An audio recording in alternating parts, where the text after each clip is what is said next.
Right, so welcome to part two of the IMR for 10th February. Actually, we are not going to do all the nifty stocks. I said we will do IT, banks, and some others. So I'm going to quickly jump into that. But as I was just, closing the part one and opening the part two, just remembered that I've seen some nice setups and some other stocks. So I'll just quickly, not quickly, but I think since there are some pretty good trades that are possible, I'll review those before jumping into these other things.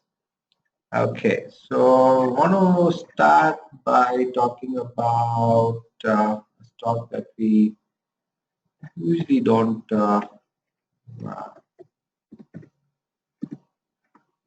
What is this? Sorry, not Jubilant Foods. Okay, one sec.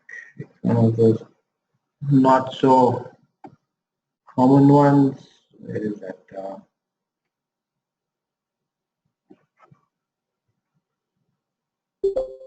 Right. Okay, so one of them is Granules India. I was updating my FNO list last week and realized that there have been some additions to the FNO group. Granules is a company that makes all these outer coverings for capsules and things like that. And I was really pleasantly surprised to find it in the FNO group. I very much doubt that liquidity on options here would be anything significant. But in terms of moves, it's made some really good moves, and I think it's worth tracking. And those of us who are looking at investing could also look into this. So you can see the wonderful move on volumes that has been made on Granules India from the 3rd of Feb, and I do not believe that this move is really over. It seems to be, on track to probably make a new life high. It's something really fundamentally good that probably happened. Probably I think result. So the stock is now at 130 rupees. The life high is around 165, 163. So that itself is a decent move. Somehow just have this, by the looks of the chart, just have this feeling that it's probably going to break that in the coming weeks. Looking at it on a weekly chart, you can clearly see the nice weekly volumes in the last 3 weeks, and you can also see the nice what I think are really nice rounding bottom type formation for the MACD also.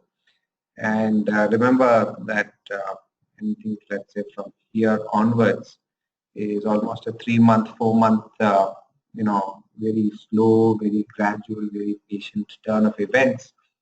And if this follow through does happen, and you can never be sure, it's quite possible that this could be maybe a 200 rupee stock, maybe by the end of the year, another 4, 5, 6, 7, 10 months, who knows, or even a year, which is a pretty impressive return from where it is right now. So this is one that I wanted to share about, and there was another one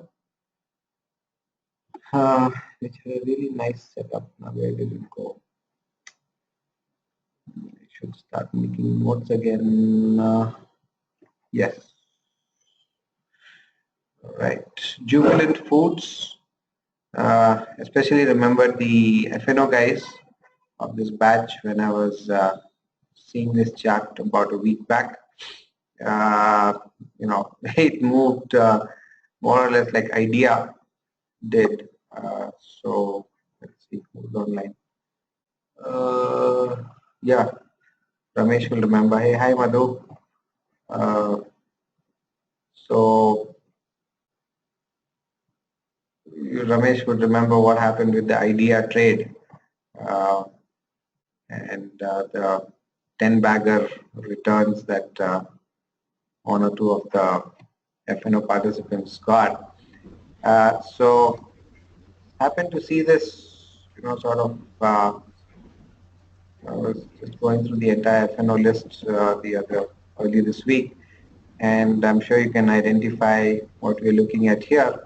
That's a head and shoulder bottom that happened uh, over what about 1.5, 2 years, right? So the top was here at in 2015, and if I remember, I think I was discussing this with the EQNS or the FNO, the mentorship guys that time about how expensive Jubilant Food was from a fundamental place. And if I remember right, and many of you watch this recording later, just get back to me. We said that, look, even if the stock corrects about 40-50%, it may still not be a great buy.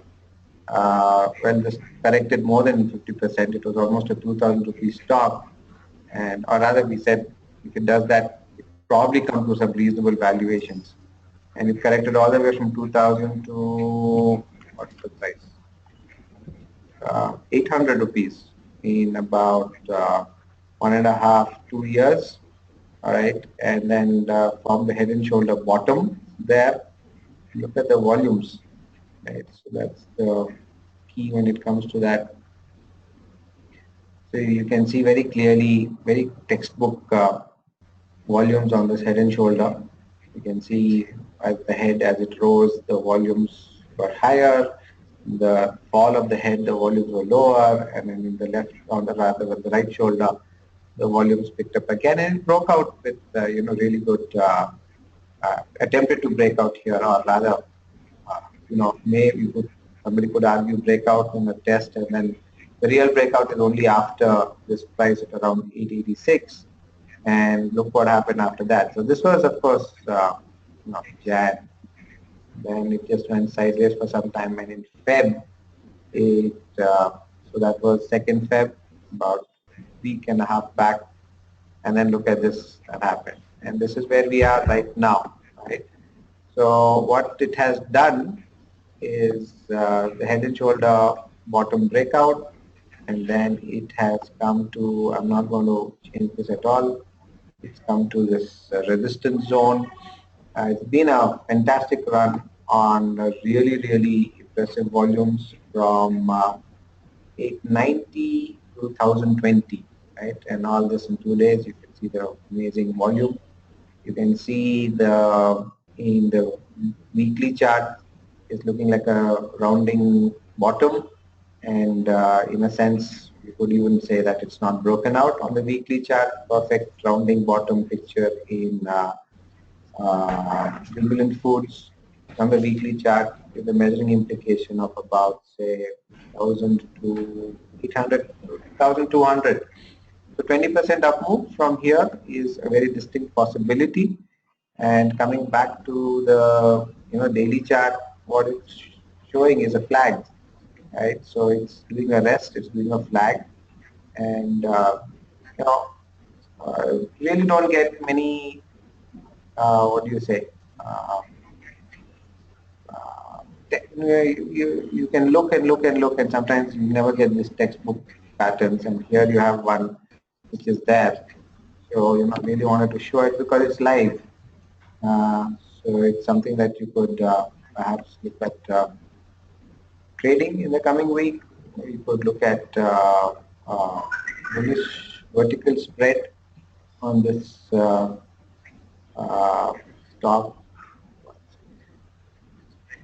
To flat picture, right? Right. So even if you're conservative, you say about from 920 to 1020, that itself is 100 rupees. But one could even argue that it's from about 850, so that's 170 rupees, 150 rupees. Yes. So about 100 to 170 rupees up, 1,000 rupees psychological mark. What's very nice also is the 200-day moving average at 1024, and the long-term downtrend line of 2 years is also there. So an amazing coincidence of levels. You have the flag there, you have the 200-day exponential moving average there, you have the downtrend line there, and all looking like, all set to potentially break out. And if it does break out 1,200, 1,400, distinct possibility, let it take 6 months, let it take a year. Probably happen before that. For those of us who are, a little bit, maybe a little paranoid like me, might be good time to go and read up about the company, figure out, go and look at any recent fundamental reports that have come out. But I mean, very, very, very broadly and a sort of very, very generically, it's not good enough to put your money on. But even if it maintained the same EPS for the last 6 months to 1.5, 2 years, with a sort of 60% price fall, this has perhaps become attractive. And both on a daily and a weekly chart, it's showing a nice picture. Okay. And a beautiful, amazing, 1 year? Wow, this is something I hadn't seen earlier. A 1 year bullish divergence. This is really, really strong, right? So this is a 1 year bullish divergence. The up move has started. It's very unlikely that this up move is going to end in the coming few days or weeks or even months, right? So track the stock. I'm very tempted to say that this is good enough to stop part 2 IMR here. This itself should hopefully make us a good chunk of money in the coming weeks and months. So Jubilant Foods, keep a track on it. For those of us who want to look at options stuff, let's get the NSE thing up and see what we can get with that. All right. So I don't think we'll have too much liquidity, but the last 2 weeks we've been surprisingly class with the sort of liquidity we've seen on some of the stocks where we did not think there was liquidity, right, on the option side. Jubilant, right? What happened?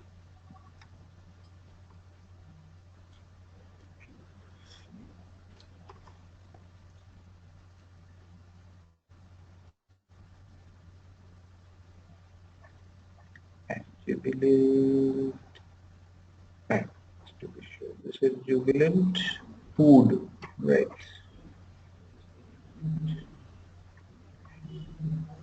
All right, so if you have a look at this, that's the option chain that you should be seeing. Yeah, like expected, volumes are really, really bad. Just some maximum was 125 trades on the 1,000 put, and there's hardly any activity on the 1,000 call, and on the put side 950 put is the one which is inactive. So Ramesh will remember the story of Rajendran, right? So he got stuck with liquidity with his idea thing. So you can fully expect for something like that to happen here. Yeah. So I mean, liquidity is going to be a big issue, but 500 is the lot, and if you look at it, let's discuss this a little bit in detail. So we're looking at uh, but I think 1,000 call is the one to take, obviously, and 1,000 call is trading at 37 rupees. Oh, sorry, IV is 37%. That's huge, right? That's really, really big IVs. So, not sure it's very advisable to do this with such high IVs. Look at the put IVs. Put IVs are at 40%. No. Whether this is Here one highway 55 is there. One highway. 55, 56, 60% is there on the put side here. This is crazy, right? So this is liquidity problem. This is definitely not. So I think I'm not sure whether we should even consider this trade going forward. But Ramesh, I think it'll be good if you can check up your icon and look at some history on this in terms of IV if you've got. But at least for the sake of completion, if we were to look at this, LTP on the 1000 is say 27. Or instead we can go with futures. Yeah, of course, you can do futures. Why not? 500 is a lot. Uh, so 1000 to 1200 is what? 1 lakh? Yep, 200 into 500, right? Uh, Correct, no? 2, 3, 4. Yeah, 50,000, 100, 1 lakh. Yes. Wow, that's almost 100% return on margin money, I would think. Okay, or at least 70, 80%. This is something to definitely look forward to. In terms of just looking at this, if it does go to, let's say, 100, 27 rupees has to become 100. That will become a four-bagger, right? So, say 25 if you get it at, and it is closed at 1,100, then this has to be 100 rupees just in terms of intrinsic value. Well, suddenly this is not looking bad at all, right? So 1050 is trading at 12 rupees. 1050 is trading at 12 rupees. If it closes at 1100, it will be 50 rupees. So that will be a four bagger. And if it goes to 1200, which uh, 1200 is where the resistance is, 1150, 1000, let's see where resistance is in the shorter term.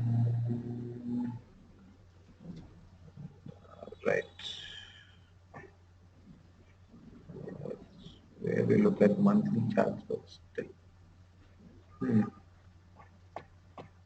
This is looking at monthly, so it's not broken out. That's one thing to keep in mind.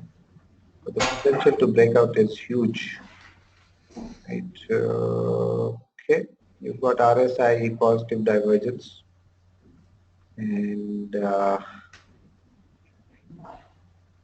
we've got a monthly morning star there, last four candles, but the downtrend is not broken. So more and more evidence towards up move.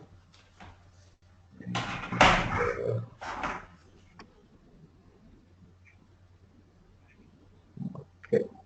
No, voice is breaking was actually. Voice is breaking. GoToMeeting seems to be having some audio problems on and off. Is it better now? Hello? Hello? Check, check. Hello? Hello? It is okay. All right. All right. So we're talking about this monthly Jubilant. I'm just trying. Yeah, it is okay. Okay, good. Trying to just figure out where what resistance could be. Yeah, now it is okay. All right, good, fine, okay. So 1200 is looks like where it is. So I think definitely you can do this in the future. There's no doubt about it, and probably should take it on Monday morning itself. Should not wait. It's just a. I mean, one thing do note that it could fall to 940, 960. You never know if it breaks down, but if it does, then just pick up more is what I would say. So unless there's some major global event or something really what that breaks the market down, there's really nothing to uh, be concerned about. So some event risk, and you've got the whole weekend to maybe read up a little bit, get the fundamental reports. What's probably a little less headache about stocks like this is because they're not particular to any one sector as such. It's a sort of niche company. You just have to read the reports for that and make your decision in terms of, especially if you're going to make a higher commitment of money. Right. So yeah, I think really nothing more to say. You want a stop loss futures, then it has to be around 976 for the spot. Right. So if spot goes below 976, 975, get out. But here's the risk. I mean, it could just go down, turn around at any time, and it's only waiting to close above 1000, 20, 1040.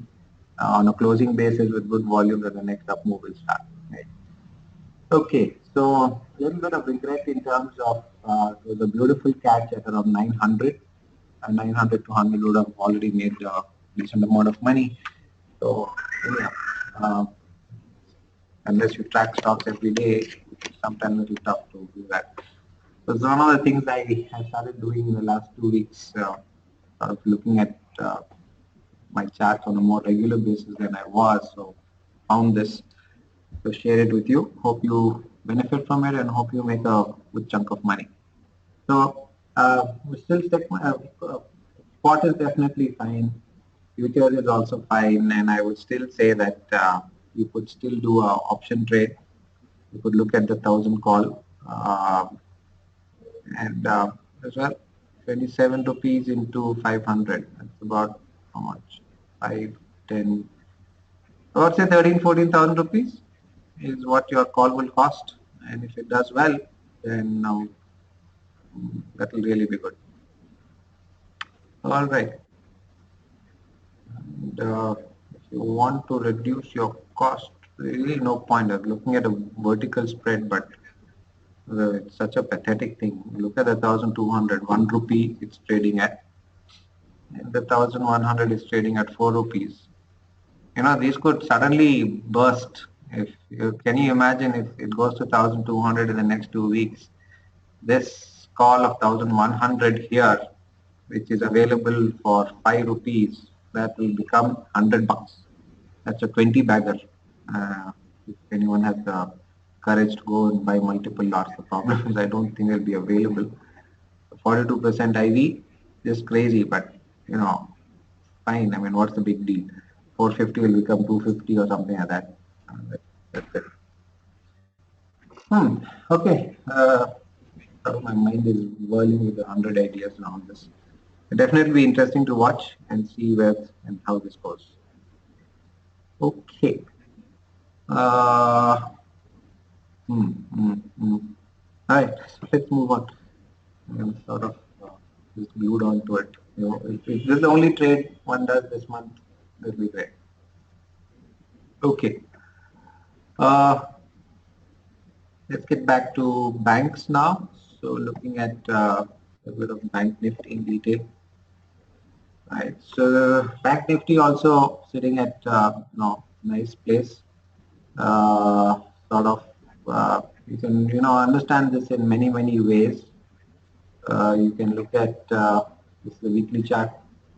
You can see a nice sort of primary trend move from mid 2013. That's where this vertical line is right now.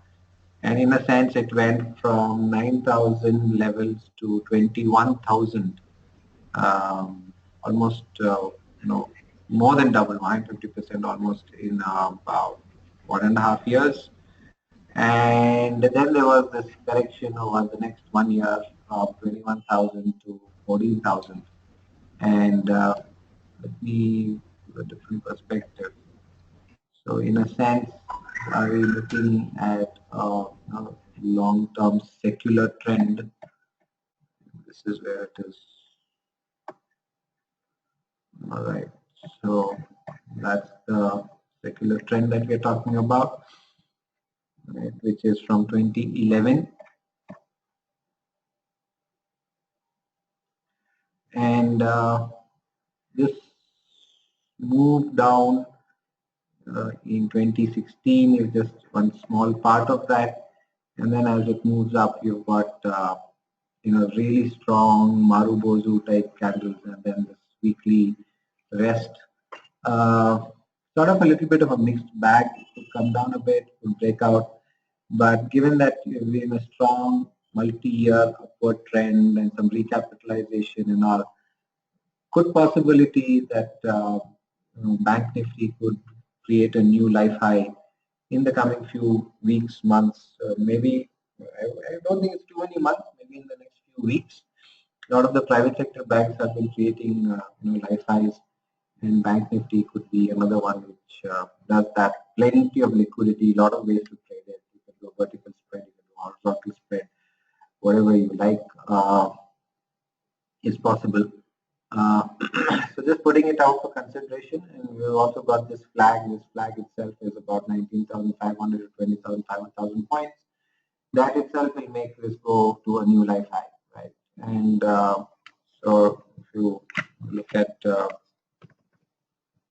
Bank Nifty, there is this.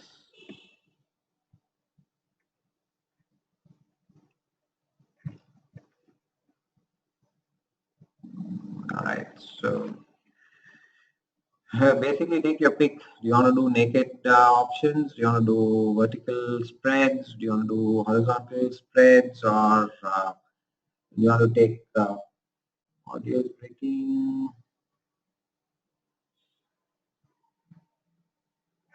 Not